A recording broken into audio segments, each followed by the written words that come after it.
Setelah sempat tarik ulur mengenai nasib pengendara ojek online, Kementerian Perhubungan menerbitkan peraturan yang memperbolehkan angkutan roda 2 ini membawa penumpang. Nah, dengan syarat harus memenuhi protokol kesehatan.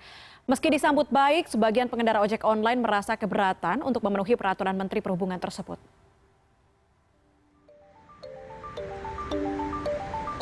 Pemberlakuan pembatasan sosial berskala besar atau PSBB di Jakarta sempat mencemaskan para pengendara ojek online karena tidak dapat menarik penumpang.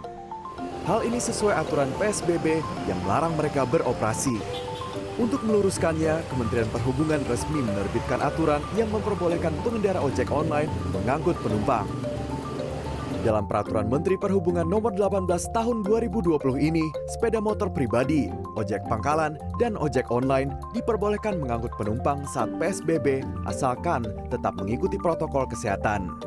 Kemudian dari aspek Poleks Sosbud Hankamnya, dari tentu wabil khusus ekonomi kerakyatan, ekonomi ojek pangkalan, ekonomi saudara-saudara kita yang di ojol, ini tentu dengan sungguh-sungguh peraturan perundang-undangan transportasi ini juga wajib hukumnya mengakomodasikan. Tapi sepanjang protokol itu jangan diabaikan. Penerbitan Permen Hub tersebut disambut baik oleh sebagian pengemudi ojek online di Jakarta. Namun, ada yang mengaku sulit untuk memenuhi persyaratan protokol kesehatan tersebut. Di antaranya, pengemudi wajib melakukan disinfeksi kendaraan dan perlengkapan sebelum dan sesudah digunakan.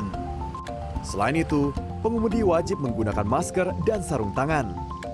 Meski perusahaan penyedia jasa angkutan online memfasilitasi penyediaan masker dan sarung tangan secara bergiliran, sejumlah pengemudi ojol mengaku kesulitan untuk terus memenuhi persyaratan Kemenhub. Mereka meminta pemerintah menyediakan kelengkapan peralatan tersebut. Kalau memang dari pihak pemerintah menyiapin, setuju-setuju aja. Setuju-setuju aja. Tapi kalau kita untuk modal sendiri, berat, sangat berat untuk sekarang ini. Dalam Permen Hub Nomor 18 Tahun 2020 tersebut, pengemudi ojol juga dilarang berkendara jika sedang menderita sakit atau suhu badannya di atas normal. Tim Liputan CNN Indonesia. Oke, langsung saja kita pantau, sudah ada produser lapangan CNN Indonesia, ada Diego Mandela di Tendean, Jakarta Selatan. Diego, selamat siang. Meskipun kita tahu sekarang sudah bisa mengangkut penumpang ya dalam masa PSBB, tapi apakah aplikasi naik motor di sejumlah aplikasi sudah bisa diakses dan sosialisasinya kepada penumpang seperti apa, mengingat ada persyaratan atau protokol kesehatan yang diberlakukan? Ya, selamat siang Puspa. Memang semenjak diterapkannya pembatasan sosial berskala besar di DKI Jakarta, ada beberapa hal yang menimbulkan kontroversi. Salah satunya adalah terkait dengan operasional dari ojek online di daerah DKI Jakarta, di mana sebelumnya sempat dikabarkan bahwa para pengemudi ojek online ini tidak diperkenankan untuk mengangkut penumpang selain barang dan makanan.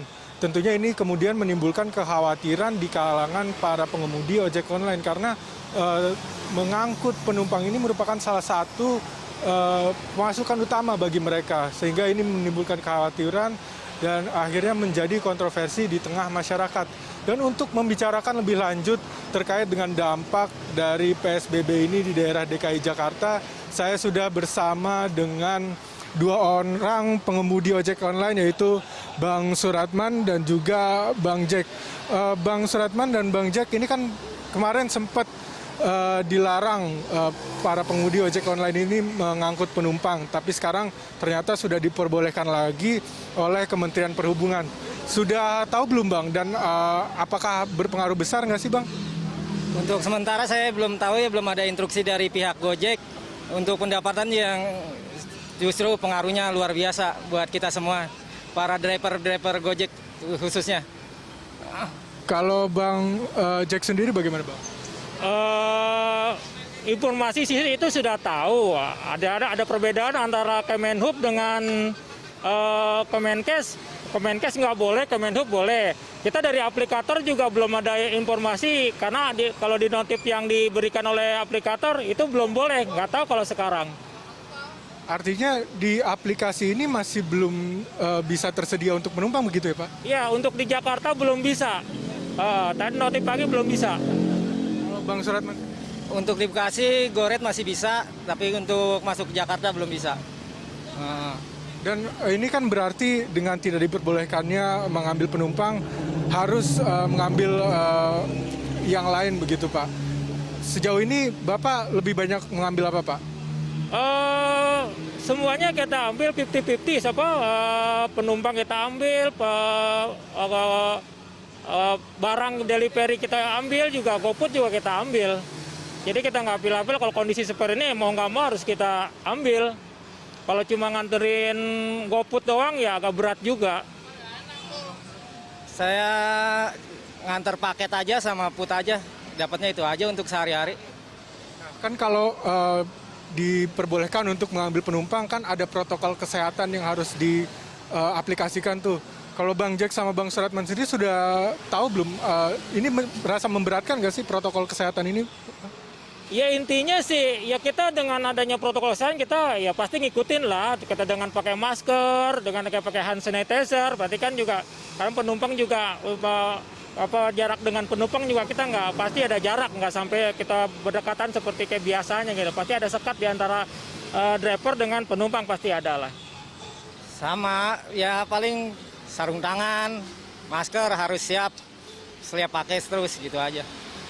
Nah, selama pandemi corona ini melanda DKI Jakarta, di Jabodetabek nih, Bang, ini kira-kira pengaruhnya besar nggak sih dengan pendapatan selama ini dibandingkan sebelumnya? Kalau pendapatan mah jangan ditanya, itu sekitar 80% itu pendapatan kita drastis hilang ya.